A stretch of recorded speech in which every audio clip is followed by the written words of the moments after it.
program. Normally, we don't record these virtual visits. It's sort of about the experience of being there, the same way a field trip would be. You kind of have to be there to be involved. But all our other virtual visits are places that you could easily get to from here in Taunton, Massachusetts, day trips and things like that. This trip is a little different. Most of us wouldn't easily be able to get over to Taunton, England, especially right now.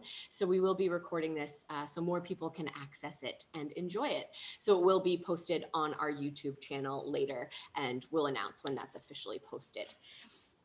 Next month, we'll be staying much closer to home. We will travel to Plainville, Massachusetts, and hear from their historical commission as they tell us all about the history of Cowboy Town in Plainville.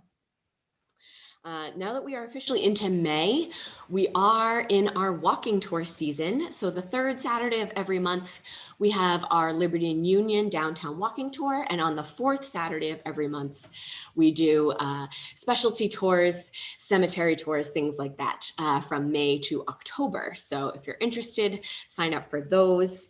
And next week here at the museum is chock full of crafts. You can drop in for one of our crafternoons from 1 to 3, or you can join us for our Wednesday workshop paint night, where we are creating Patriotic Starry Night. We also have a virtual after hours at home trivia night on the 20th, and you don't have to be a history expert, and you can wear your pajamas to that one. So really no negatives to joining that. It should be a really fun night of trivia. As always, you can find more information and sign up through our Eventbrite page. Now on to today's virtual visit. Joining us from Taunton, England is Adrian Prior-Sankey. Although he was born in London, he moved to Taunton with his parents as a child in 1968 and subsequently served as a Baptist minister at a local church and as an elected member of the local council. He had the honor of being mayor of the borough during the Queen's Golden Jubilee year in 2002 and welcomed her along with the late Duke of Edinburgh, Prince Charles, Princess Anne, and Prince Edward to Taunton during the course of that very special year. He has just retired from his other significant community involvement, namely as a director for 20 years, latterly as chairman of the Taunton Flower Show, which is the oldest, longest running event of its kind in the UK and second only to Philadelphia's flower show in the world. The Queen graciously invested him into the Order of the British Empire in 2017 in recognition of his services to the town, and currently he leads a team of workplace and community-based chaplains in the town and is an active member of the Rotary Club in Taunton, which will celebrate its centenary in 2022. So with that, I turn it over to Adrian and his presentation. Thank you so much, Saria. It is good to be with you tonight. I'm conscious I'm a very long way away, so I hope that the technology holds up and that you can hear me. I'm told that my microphone isn't always of the highest quality. It is good to be with you. Some of you may not know where Taunton is in the UK, so I thought I would show you a map. England obviously has been isolated from the rest of Great Britain on the map on my right. But in red is our county of Somerset. These names I know will be very familiar to you because of the exchange following the Pilgrim Fathers. And the significant locations you're likely to know of, some of you in the UK, would be the historic port of Bristol, the famous Roman town of Bath, which has very strong connections with America following activities during the Second World War. And of course, the famous Plymouth, from which the Pilgrims sailed. We are in Taunton, about halfway between Bristol and Plymouth. We're the county town, the chief town of the county of Somerset, but we're not in the centre of the county. In fact, we're wonderfully placed between the two coasts. So we enjoy a mild climate and a very nice standard of living here. We're about 140 miles, I'll use UK technology rather than European kilometres, about 140 miles from the capital of Great Britain, London. But we have excellent railway and other motorway, highway connections across the country. I wanted just to say a little bit about the town. I won't be speaking for very long. It's a high-speed gallop through the history, and it's always difficult to know where to start. The town is called Taunton, as indeed is your own city in Massachusetts there, because it is the town on the river Tone. So it's simply Taunton, or the town on the Tone, and it has some significance because of that river. And wherever there's a crossing in a major river, usually a settlement builds up and it becomes a centre of trade and cultural activity. No different here, back to the Bronze and Iron Ages. We had a settlement, we had a Roman farm, and only discovered in some recent investigations that in fact there was a Roman villa in the part of the town in which I live. But the Saxon town was a town of some significance. It was allowed to mint its own coinage, which again suggests that the rulers of the time invested some significant credibility. The stained glass window image in the picture is that of King Ine, King of Wessex, approaching the Saxon period.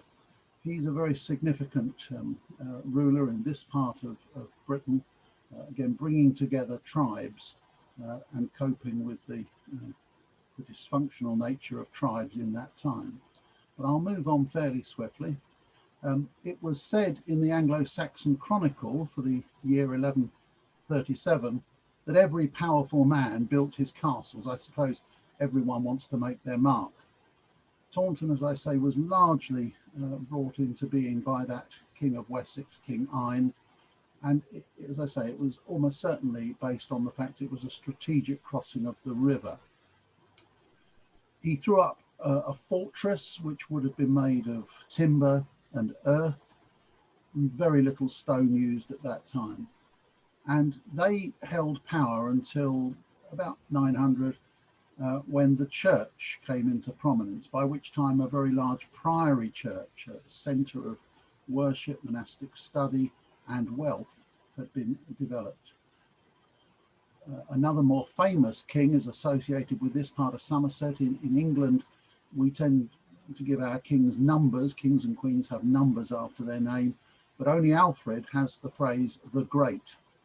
And he really was an impressive king. In a recent competition nationally to identify the greatest Briton ever, it won't surprise you to know that Winston Churchill came out top, but Alfred was number 2. He's the only one, as I say, who's had that honour given to him. We're looking at about 871, when he was in his early 20s. He rose to prominence, and his really big achievement was to fight off the Danish Vikings. They were trying to invade the southern part of England, and he was able to unite again the tribes and resist them. On one occasion, he was in retreat, and he came to the marshlands, the low-lying land of Somerset.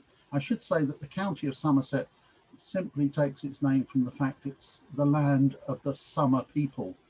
Some of Somerset, rather like the Netherlands or Holland in Europe, is actually below sea level.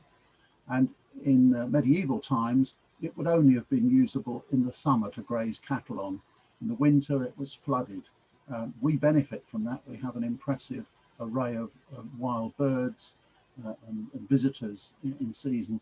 But it was actually the monastic orders that invested manpower into digging man-made rivers and drains and brought the land under control. We benefit from that today. A lot of sluice gates and pumps were installed in more recent times and keeps us dry. Well, the big battle took place just outside Taunton, and Alfred was successful. It took place round about this time, actually, this point in May, so a pleasant time of year to be doing it. Lots of legends built up about King Alfred. The most famous one is that when he was having to take refuge in this part of the world, he came in disguise, took refuge in a swineherd's cottage, a family that raised pigs. And one day, it said, the swineherd's wife asked Alfred, not knowing who he was, to watch some cakes, some cookies that she was baking. But he was distracted and let the cakes burn, and he got told off by the swineherd's wife, despite him being a king. Another legend says that while he was hiding here, he was visited by St. Cuthbert, one of the early saints, disguised as a pilgrim. And Alfred kindly asked that food and drink be shared with the pilgrim. Strangely, the pilgrim evaporated but left the food untouched. Cuthbert apparently was so moved by the king's generosity and hospitality, he returned to him in a vision, and it was him that gave him the advice on how to conduct the battle that he subsequently won and changed the course of history. Well, Taunton's most impressive stone castle was built around about the time of the Norman kings. Those who know British history know that we were invaded, and the invasion was by the kings from France and Normandy, William the Conqueror. Well, his grandson built an impressive stone castle on the site of Iron's original edifice.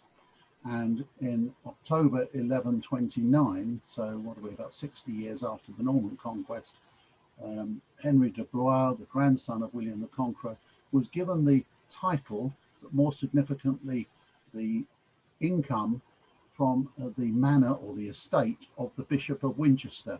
Very difficult when you start using church terms to understand that it wasn't all about religion. A lot of it was about power and wealth. And in this case, it was about one part of the royal family paying off another to stop them challenging for ascendancy. In fact, the half brother of Henry was King Stephen. So it was probably built to sort out a family feud. He was an impressive character because he built 5 other castles at the same time. But you have to understand that for Taunton, this was not a royal castle. This was a bishop's castle. And that's why in the picture on the screen, it's still there now on the gateway to the castle, is the picture of stone carving of a bishop's hat, a mitre. It's not the royal coat of arms that you normally associate. The bishops of Winchester have held the lordship of the manor, the right to demand taxes and to charge rents for the use of the land for a long time. In fact, it remained in the hands of the church until it was sold to a private individual in 1822, not that long ago. And we'll talk about that. His granddaughter, Jennifer Lewis, Mr. Shepherd bought it in 1822. It stayed in their family, and his granddaughter inherited it just a couple of years ago. So for the first time, we have a lady lord of the manor. Sadly for her, she doesn't get any money. It's just an honorary title. This is an outline of what the original castle in Norman times would look like. The areas in black, the dark areas, are the stone tower, the Great Hall. Other areas are incidental buildings. We'll talk about one of them in a minute. The dotted line, shaded line around the edge, of course, is what we call a moat, a water course, a river that was dug as part of the defences around the castle. And most of what I'm talking about tonight has some link back to this castle. It really has been the focal point in history down to modern times. So this is what it would have looked like. The large open space would have been used for markets, and particularly for the tenant farmers, the serfs, the peasants, to bring their tithes, their rents, and their cattle and produce to pay the bishop as lord of the manor. This is all that remains of that stone tower. You can visit it if you're in Taunton. It's in the grounds, the gardens of the very impressive Castle Hotel, one of our prestigious hotels in Britain, right in the town centre. But the Castle Hotel itself will tell you that it's very old. In fact, it's not that old at all. They've got a section of brickwork marked that is a bit cheeky. It was early marketing, but not as old as the castle next door. This is the other building I wanted to talk about. One of the bishops who inherited the title and the money, he decided he was going to be generous and build a school. Of course, in those days, it was only for the boys. And his name was Bishop Fox. It was the first school named Bishop Fox in Taunton. We still have a modern one today, but not on this site. And the picture there is of the boys of the school with their schoolmaster looking on, playing soccer on the playing field, which would originally have been full of water. That was where the moat, the water course around the castle was. This remained the scene until about 1890 or so, when they decided to make the centre of Taunton more accessible and they built this road. 1894, they put in this road, so that the soccer pitch you've just seen now looks like that. It's I think it looked prettier as a soccer pitch personally. I have to tell you, this road that I've just shown you replaced this, which was the main thoroughfare from the west into the town of Taunton until just over 100 years ago. It's almost unthinkable. You would have walked into Taunton. You might have had a horse laden or a donkey laden with goods. You might have been able to push a handcart, but on market days, on the busiest days of the week, you came into Taunton in the morning and you waited until later in the day when everyone had finished conducting their business. You turned around and you all went out the same way. It was early traffic management by default. Quite mad. We have some lovely images of Taunton going back to the 19th century, before the urban sprawl, before all the housing and other infrastructure came. And that's thanks to an artist called Harry Fryer. Harry was very gifted. He probably could have made a serious living as an artist. Sadly, he enjoyed his alcohol. Now, the popular drink in this part of the world is cider because of the prevalence of the apple orchards. It's a lovely drink taken in moderation, especially on a hot summer's day. But poor Harry was an addict. He was a drunkard. And he used to produce these wonderful paintings when his hand wasn't shaking, and he wasn't able to pay his taxes to the local council. We had a remarkable treasurer, person in charge of the council's finance, who used to accept paintings from Harry instead of money. I don't think you get away with that in any council or authority these days. You can try it if you like, but it wouldn't work now. And so we have the wonderful legacy of art and cultural insights that we're enjoying, and hopefully will continue to enjoy in years to come, thanks to Harry. Sadly, his drink was the end of him. He died in older age in a workhouse as a pauper. He was penniless. A very sad story to an otherwise very gifted man. Well, I mentioned markets in the early days. Of course, it was the tenants bringing their tithes, their rents, but the site of the market, that big open space, continued as the cattle market, the produce market for the town for many, many years. This was only in 1920, the image is on the screen now, and there it is again. You'll see in the background the castle inn as it was. It was only 2 stories high. In fact, I'll tell you a little bit about the Duke of Monmouth in 1685 in a while, and his officers were heard roistering at the castle inn. It was a place of rioting and much drinking. But again, we're looking at about 1910, 1920. Note that the hotel is only 2 stories high.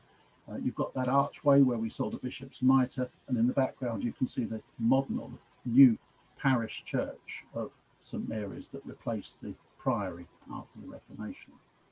This is what the scene looks like now. It's been given an overhaul as part of a redevelopment scheme a few years ago, and you'll see that the hotel on the left is now 4 stories high.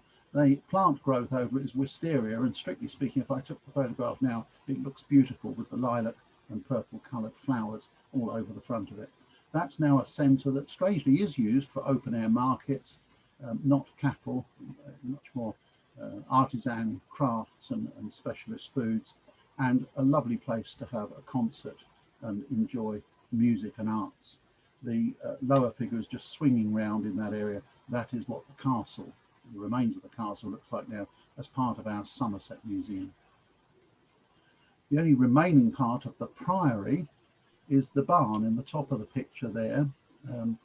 In 2005, they undertook an excavation prior to the creation of a housing complex for seniors in the town, and they exposed the base, the foundations of the priory. You see the concrete plinths there. Sadly, all that is now underneath a modern housing block, which is such a shame. We couldn't preserve it and keep it open for interpretation. But the our cricket, which is a big popular sport here, has the barn as their museum, and we're pleased that still remains. That's all that remains. The area around it has names, street names that remind us of the history of the church's dominance. Cannon Street, the canons of the church, Priory Avenue, Priory Street, but also the names of the individuals: William Gifford, was the Bishop of Winchester in 1115, and we know that Henry de Blois was one of those who was also a co-founder of the priory. So there are lots of links still reminding us. When they did the excavation, I was privileged to have access behind the screens, and they revealed some very special graves that were exposed and investigated. These in the centre of the church, almost certainly those of the prior, the leader of the monastic order. It was an Augustinian order, and they would have been given a precedence in the place of their resting, and they were suitably interred after the excavation had taken place. Sadly, the common people in those days, it was compulsory to be buried in the sacred churchyard of the priory. You couldn't be buried anywhere else, but it meant that they didn't show much respect for the integrity of ordinary people's graves, and in a sense it was mass burial just by scraping a bit of ground away and putting a body in. It was rather sad and distressing, frankly, to see that aspect. Well, moving on, the friars, or the monks, the monastic order, were very wealthy. They had access to a lot of land and resources, and they developed their own fish ponds, not for ornamental purposes, but to produce farmed fish for their table, to supplement their meat ration. And very near the centre of town, we have what we call Vivary Park. Vivary from the Latin vivarium, which means fish ponds. And there are very few towns that have a beautiful location like this. It's got wonderfully ornate gates, thanks to the Edwardians who set it up. And it's now a place of public recreation. Not many years ago, they dammed the stream, the river that runs through it, and we have our own little created lake, which again has lots of wildfowl, and the little children love to come and feed the ducks, which is perfect on a summer's afternoon. Because the Edwardians, following Queen Victoria's death in 1901, wanted to commemorate her long and impressive reign, the king at the time, her son Edward VII, turned out to be a very good king, and the economy was going well, and people invested into their public spaces. So we have this magnificent bandstand, which still hosts concerts on a Sunday afternoon when the weather's well. You can come, bring your own chair, a picnic, and be entertained at the council's expense with a top-notch band. And such was the popularity of these open spaces in Britain that companies sprung up to provide whatever ornamentation local councils wanted, or benefactors. And so we have a fountain. You'll see the little inset with the cherub blowing his trumpet. All those are fountains. And you quite simply looked in your catalogue, decided what features you wanted. In ours, we've got a strange mix of dolphins and daffodils. Some bright spark thought that would be good put together. It's a bit of a challenge to keep it clean and well painted, but they do. And so that was put in Edwardian times, but really was a tribute to Queen Victoria. The big red brick building in the back is Jalalabad Barracks. For many years, and certainly in my youth, no one knew why Jalalabad, until of course the prominence of the recent presence of American and British forces in Afghanistan, and the town of Jalalabad came to prominence. In fact, our links are with the Somerset Light Infantry, who lifted the siege of the town of Jalalabad in the first Afghan war in 1841, earning the congratulations of the husband of the Queen Victoria's husband, Prince Albert, who allowed his name to be used in the title of our local regiment. So we went from being the Somerset Regiment to Prince Albert's Light Infantry Regiment of Foot, and very proud of it we were too for many, many years. Well, when you build a park, a public recreation area on the site of former fish ponds or lakes, it's not a surprise that when we get heavy rain, it reverts back to its fish pond state. And this is 1997. There have been worse floods than that. When they built the fountain, they thought it would be nice to put ornamental fish, goldfish, into the basin of the fountain, and it was lovely to see them swimming around. The problem was when the floods came, the water levels rose and the fishes swam out. It was no hopeless task to try and retrieve them. There were goldfish and fish lying under every bush and tree in the park. and every pussycat, every cat, every feline in the town had their fill. They thought all their Christmases had come at once, and for that reason it's never been restocked. Saria was kind enough to introduce me. The Queen came at the start of her Golden Jubilee tour of Great Britain to Taunton. I'd been the councillor prior to being the mayor responsible for refurbishing that park. It's why I know quite a bit about it, and I'm passionate about the lovely facility we have. And the Queen kindly came to reopen it, to look at the memorials to her forebear, Queen Victoria, and to meet the people of the town. Interestingly, the gentleman on the right is a notable in his own right. He lives locally. He served as our most senior Royal Naval Officer for many years, rising to the highest rank, the equivalent to that held by the late Prince Philip. He's an Admiral of the Fleet, our former First Sea Lord and Chief of the Naval Staff. Sir Benjamin Bathurst is still with us. I was at a church service in memory of Prince Philip at our famous Wells Cathedral just a few weeks ago, and frankly, he did well. He looks fit and well. He's still wearing his Admiral of the Fleet's uniform, and it's good to have him with us and to have that link with the royal family and the illustrious history of the Royal Navy. Well, this is one view of the castle as it remains. It's become our county museum, the Museum of Somerset. In its time, it hosted many great banquets and scenes through history. If those walls could talk, then the presentation they would give would be far more impressive than anything I can do. The museum was restored and modernised in 2007 at a cost of £5 million sterling, £7 million US dollars. It was a big investment by our community. The biggest characters in history that have dined there would have been Henry VII, and as a prince, his son Henry, later Henry VIII. They were friends with that Bishop Fox who built that boys' school, and in particular Henry VII came to receive the grovelling apology of a man who had claimed he was the rightful heir to the English throne. He said that he'd been one of the young princes captured in the Tower by Richard III, Richard of York. Henry VII was not impressed. I'll talk about him in a minute. Bishop Fox, the friend of Henry VII, was so close to the royal family, he was given the privilege of baptizing the infant Prince Henry later, as I say, to become Henry VIII and famous in so many ways. Here's the upstart, Perkin Warbeck, pretender to Henry VII's throne. He plagued the king for 6 years before finally being captured and brought to Taunton, where Henry hauled him up before him. Henry tried to be generous to him, tried to assuage him, but he played up and in fact ended up being executed at the famous Tower of London. He had the penalty that the Tudors, Henry VIII most famously used most. He had his head removed with the axe. Fascinatingly, after King Henry had finished with Perkin Warbeck in Taunton Castle, he went back to the Priory, which in his time was still there. His son abolished it, and he relaxed with a game of cards where he managed to lose the equivalent in today's value of £75,000, 104,500 US dollars. Just small change to the King of England in that time. The only memorial we've got to this upstart now is one of our public houses, a popular place for young people to go and enjoy an evening out, is called the Perkin Warbeck.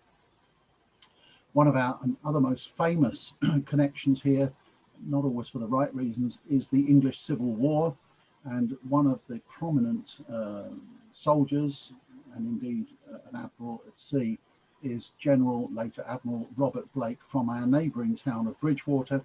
He defended our castle against 10,000 of the King's troops, the Royalist troops, during the English Civil War.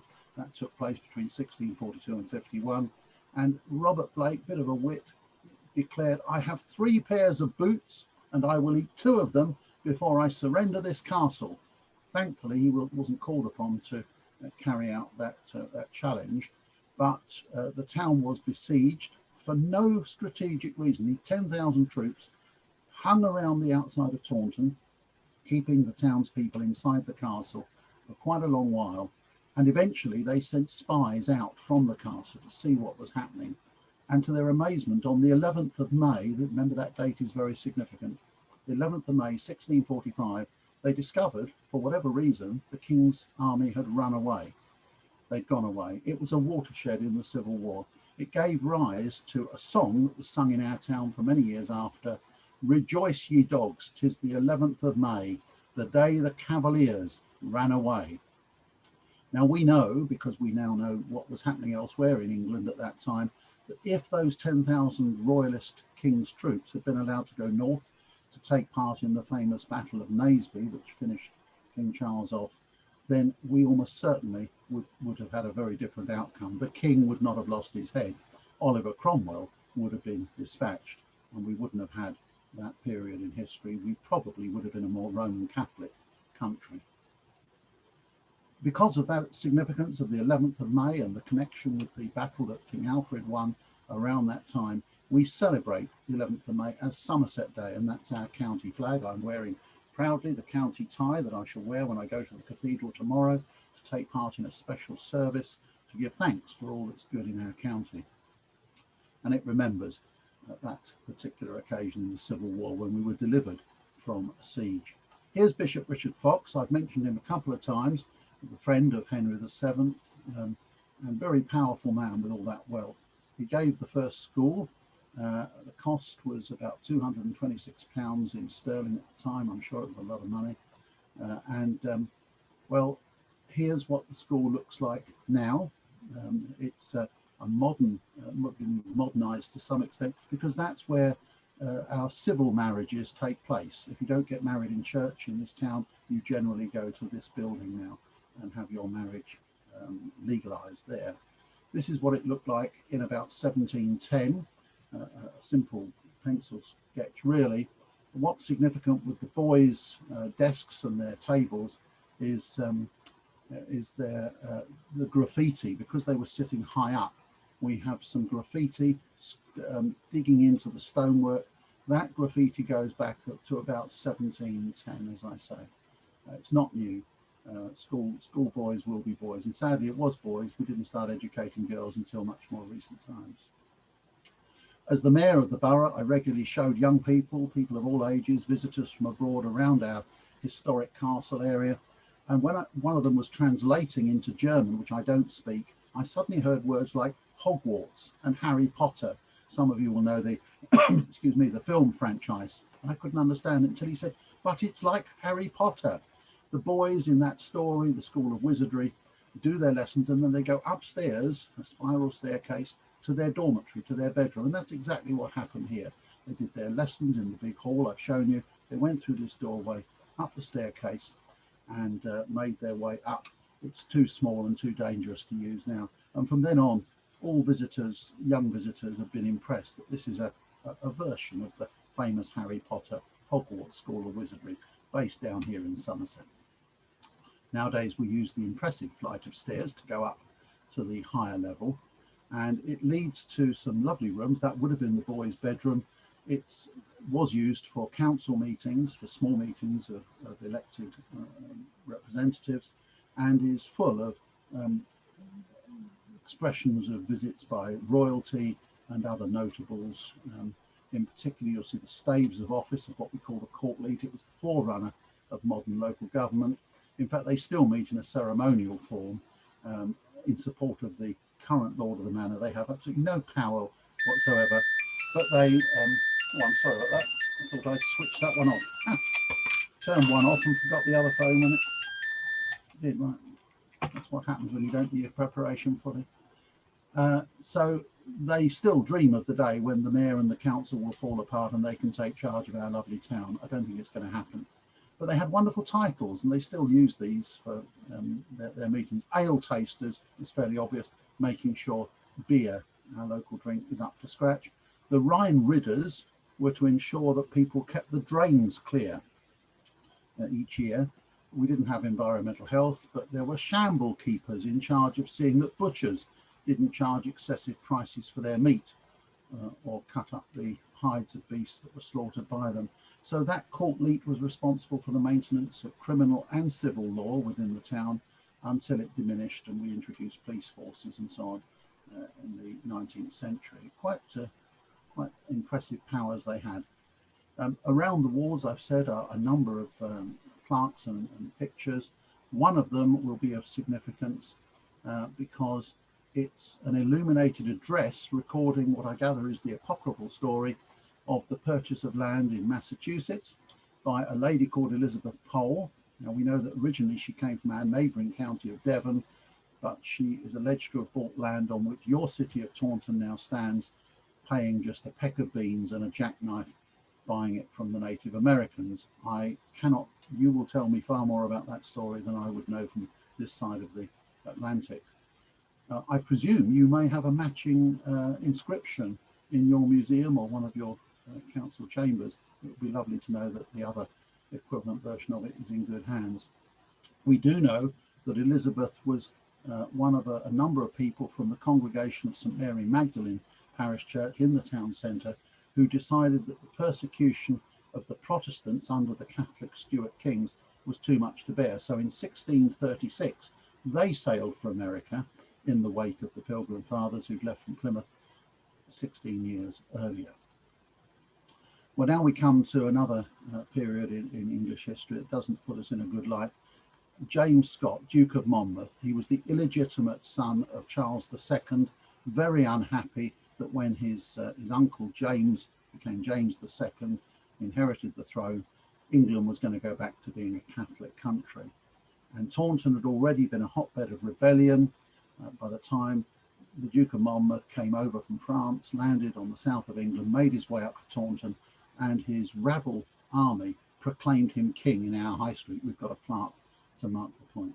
So the so-called Peasants' Revolt was certainly supported by the merchants of the day. It was a big woolen industry in Taunton in those days, and they realised that it would be in their interest to keep in with him rather than the Catholic king. He had a big battle, the last battle fought on English soil at Sedgemoor, just again our neighbouring town of Bridgewater. He fled the battle scene, although his troops were defeated, and was arrested in the other county of Hampshire and, surprise, surprise, taken up to the Tower of London, and the usual act of removing his head took place. It was pretty brutal in his case. They then sent a judge to conduct the assizes, the law courts, to punish the Duke's followers, and they simply hung lots of bodies on the outskirts of our town. So we have areas of Taunton that have names like Stone Gallows, which is rather sad. They use them as an example. And as a result of that, it's said that no reigning monarch would ever come to Taunton again. Well, that was a myth that was doing the rounds as I was becoming mayor. And I had to take them into my mayor's office and show them a photograph we had on the wall of when our present Queen's father, when he was George VI, came to Taunton, to our railway station, got out of the train, definitely put his foot on the soil of Taunton, and greeted officials and a guard of honour from the local armed forces. So it's not strictly true that it was the Queen, our Queen, it's shown here, visiting us in 1987, that was the first king or queen to visit us since the Monmouth Rebellion. It was always said that Queen Victoria had the blinds, the curtains on her railway carriage pulled down when she went through Taunton. Again, I think there's a better explanation than she just hated Taunton because it was in the wrong side in the Civil War. I think it was that they used to park the royal train outside Taunton overnight before she went onward on her journey. Well, that's the Queen being greeted. Interestingly, the gentleman in a uniform was her permanent representative in Somerset, a person we call the Lord Lieutenant, can be a man or a woman. Colonel Luttrell, who I knew prior to his death a few years ago, lived in the magnificent Dunster Castle. No reason why you would ever have heard of it, but many of us know the well-known hymn, All Things Bright and Beautiful, All Creatures Great and Small. It is said that the hymn was written whilst at his castle. It talks about the rich man in his castle, the poor man in his gate, and it talks about the purple-headed mountain, which is a hill next to where the castle is built. It talks about the river running by, which would be the River Avil at the base of the castle. So we think we've got some claim to that famous hymn. Now, this is a room that would have been the headmaster's room in the schoolroom of the original Bishop Hook School. In more recent times, it became the office or the parlour, as we call it, of the mayor. Guests were shown there and visitors were asked to sign the visitors book. Everyone who came to see me as mayor wanted to see the visitors book, and although you can see the Queen's signature and that of Prince Philip, everybody wanted to see Princess Diana's signature. It was the most popular, and still is, the most popular inscription that we have. The Queen, Diana, the Queen's come 2 or 3 times to Taunton. Diana came several times because one of the ladies, her dresser, who worked for her, an employee, became a very close friend, Faye Appleby. And when she married in a church in Taunton, Diana kept a promise to come and brought the young princes with her. She returned 3 years later in 1990 for the christening of Faye's twin boys. So she was, and when she died, there was a huge outpouring of grief in Taunton because we felt we'd met her and she'd come and seen us on more than one occasion. We have another interesting twist in our story. I've shown you the room of the headmaster. Well, the headmaster's father, Dr. Crotch, was a very prominent musician. He resided in London, but he used to come down to Taunton to see his son during the vacations. And sadly, in 1847, he took ill, probably in that room that we saw, and died. Now, you wouldn't have thought anything of that, except that many of you know of the iconic image of Big Ben. It's actually the name of the bell, but it's the bell tower, the bell tower shown at our Houses of Parliament. And if I try and make this work, the sound may not transfer very high. Most of you will have heard these bells.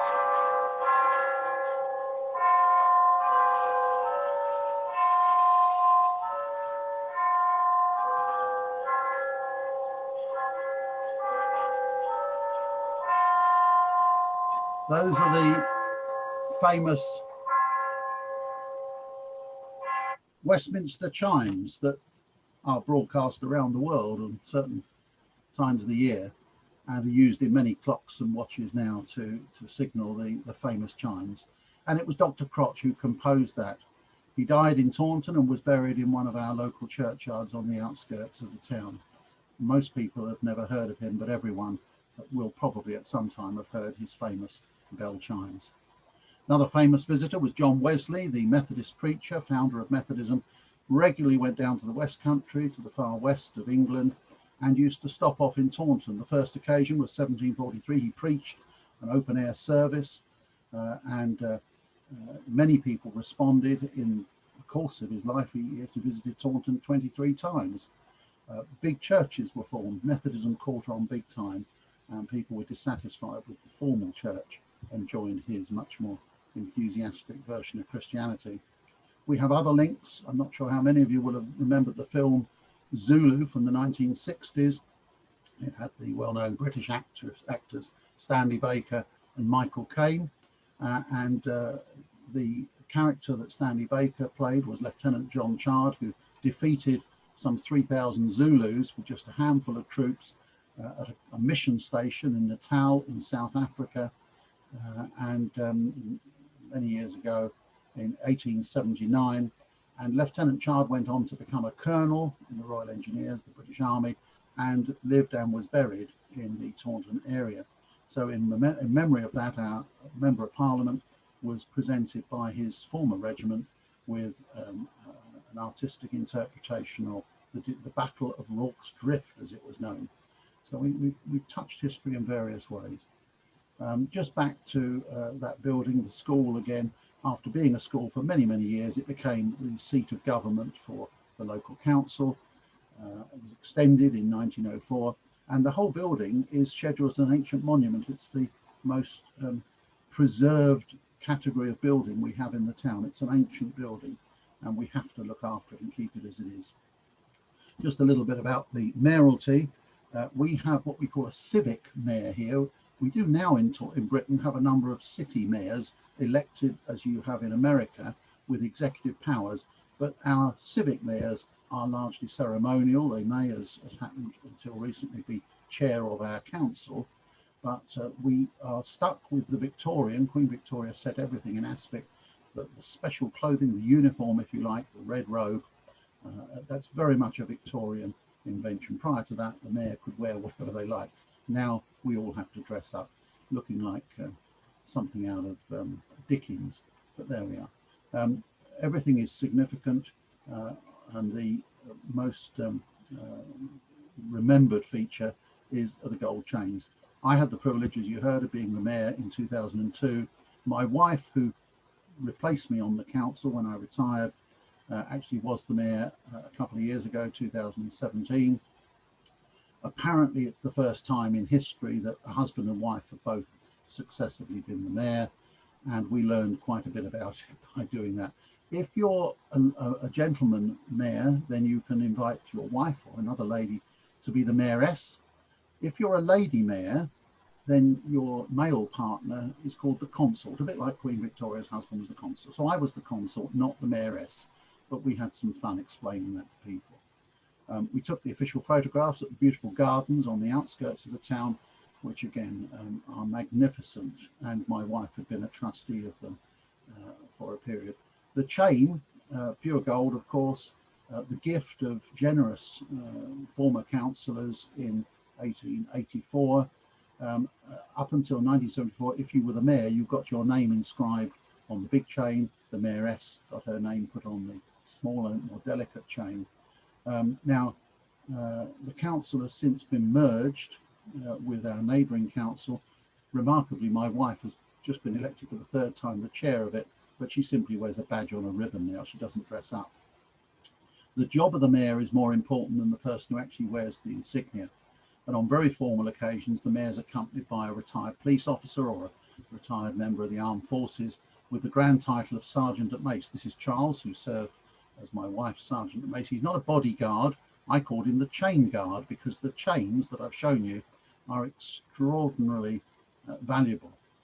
After the loss of the Royal Charter in the Civil War, the mace was taken away because it's a symbol of the monarch. If the monarch's not there, we have the mace with its crown on to represent the king or the queen. So that had to be replaced. It was originally a club, a weapon, and strictly speaking, it's upside down. The crown is the ornamental bit.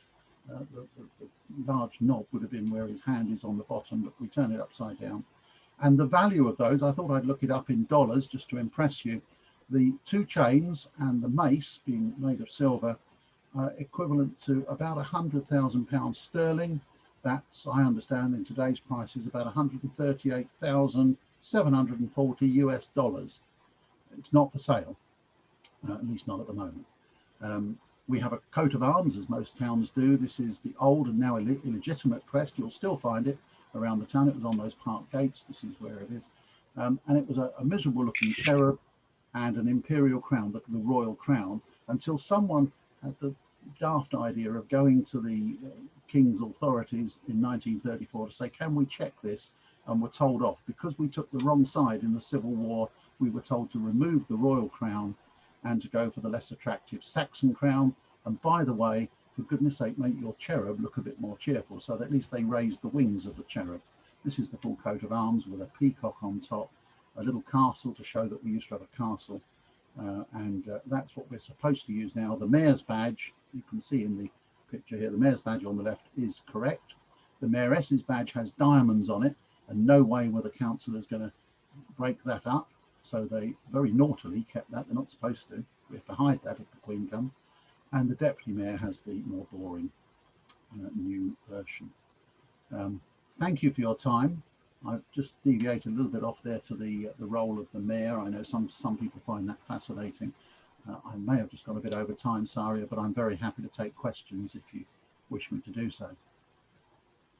Thank you so much. That was a great tour of our sister city and lots of history over there. Yeah, we are open for questions. The chat feature, if you'd like to use that. There's also the little hand raise button, or feel free to unmute yourself and say hello.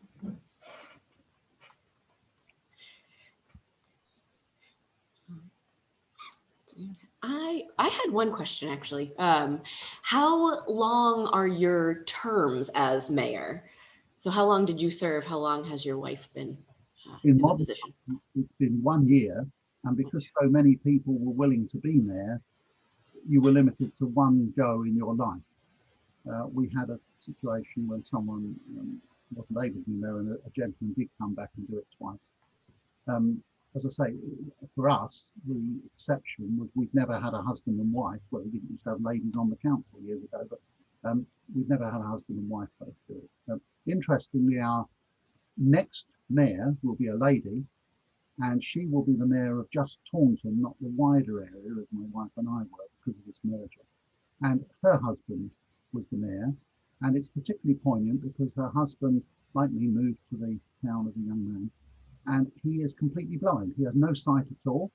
He uses a wonderful Labrador dog as his assistant dog, and he's a very good friend of ours.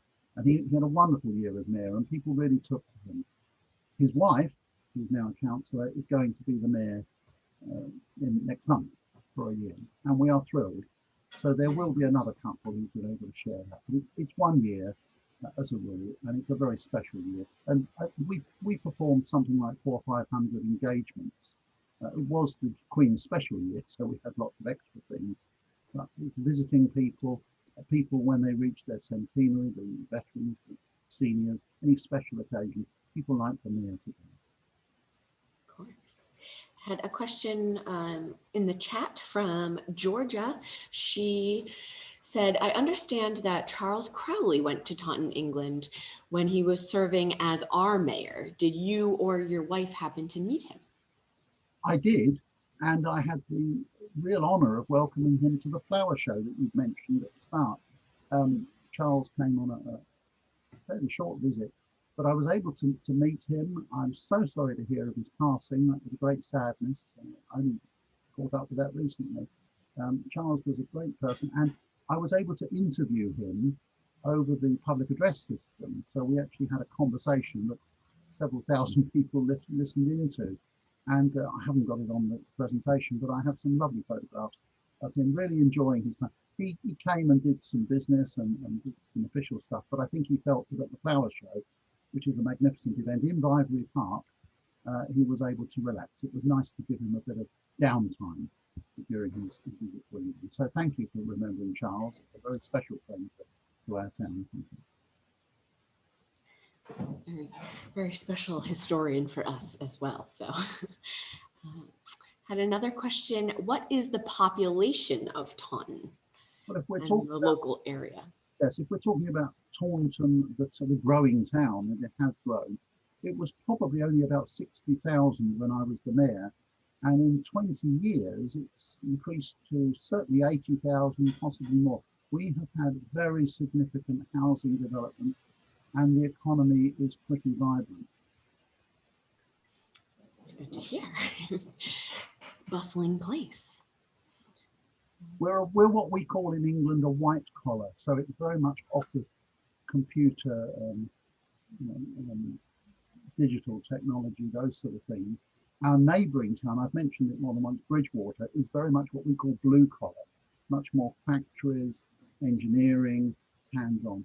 And our educational provision reflects that. So vocational courses would be largely at Bridgewater. We would do something that's much more academic. It's just the way that the two towns have complemented each other. Mm. Do we have any questions?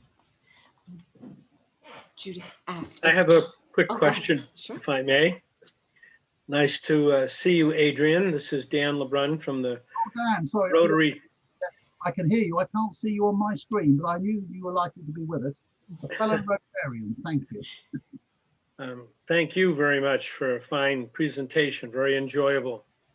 I'm sorry to say that I'm still a little fuzzy about the name of what is Taunton a city, and is Somerset something a county or something like a county? Because I see that the word borough used a couple times there for Taunton. So the relationship? County is a large area. I don't know what the geographical area is. It's a very large area. And of course, it has a coastline. So it is a county. Taunton, in Britain, we tend not to use the term city unless you've got, well, it would be something approaching 750,000 people population, something like that. We would be a county town, so we're prominent town for that county. And the borough derives from the issuing of a charter by the monarch. As I speak, Taunton no longer, sadly, has a charter. We had a charter up until 2 years ago for our borough council, so we use the word borough. And as I say, the borough in history meant you had certain privileges, like you could mint your own coinage, certain rights, holding a market and things like that. We don't pay too much attention to that these days. We're not quite as feudal as we used to be, but it is largely a civic or historic title. So we will be seeking, a bit of boring history or future history, we will be seeking to ask the Queen or her successors if we can be a chartered town again, a borough, but it will only be what we call the town centre. It will be a much smaller geographical location. The last time we were a charter, we included Taunton, the neighbouring town of Wellington, and 40 suburban areas. We call them villages, parishes, if you will, which was very impressive. As I say, because of a local government reorganisation, everything was thrown up in the air a couple of years ago. We have, however, got permission to have what we call charter trustees. They're sort of holding on, and they're the ones that are appointing the mayor at present. So the mayor really is purely a civic, an honorary position, whereas in my day, I chaired the local authority. We had a multi-million-pounds budget, a chief executive, and a workforce of officers who looked after the highways and all sorts of environmental projects and infrastructure. Very good, thank you. We do have a few more minutes if anybody has more questions. I can see some, Saria, in the chat room, because I've got it open on my bed. Someone's asked, do we refer to your Taunton in Massachusetts as a sister city? We very much do. And Dan is a good example that we've recently rekindled the strong links between the two Rotary clubs. They're just a little older than we are, as you heard. They've had their centenary the last few weeks, and Taunton Rotary Club in England celebrates ours in December next year. And there was a lovely exchange of gifts, and has been through the years. So it's been really good to rekindle that. Not many of our civic leaders have made it over to America. It's still one of my aspirations, and I have very good friends who have relatives in Massachusetts who do go over regularly, and I've said if ever they'd like me to carry their hand luggage, I'd be pleased to do so. The other question I see is, you also have a Bridgewater. I noticed you spelt it with an E. For whatever reason, it's probably just a quirk of Shakespearean spelling. We don't use the E in our Bridgewater locally. And you've got Middleborough.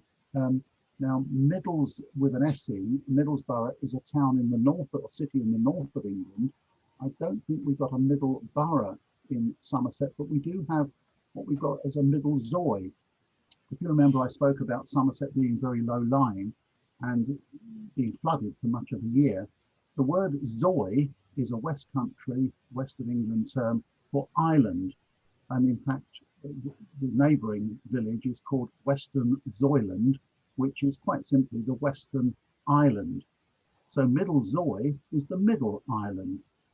They use the term Zoy quite often, Chedzoy, Ched's Island. But at some point they must have run out of names, because they called one of the village Othery, not quite Otherzoy.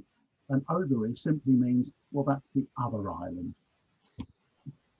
We have a Middle Zoy, if not a Middleborough. I think we have time for maybe one more question if anybody wants to sneak one in, but it is about 3 o'clock. I guess we will wrap it up then. But thank you so much for being here with us today, Adrian. This is a wonderful tour. Like I said, it's great to connect with our sister city, and hopefully we will have many more connections in the future. Please do, and we'd love to learn about yours. Yes, yeah. Anytime, we'll take you on a tour. All right, thank you so much for joining, everyone. Have a great weekend. And as I said, this recording will be available on our YouTube channel fairly soon as we can download it. So you can check it out again soon. And have a great day. Thank you. Bye, everyone.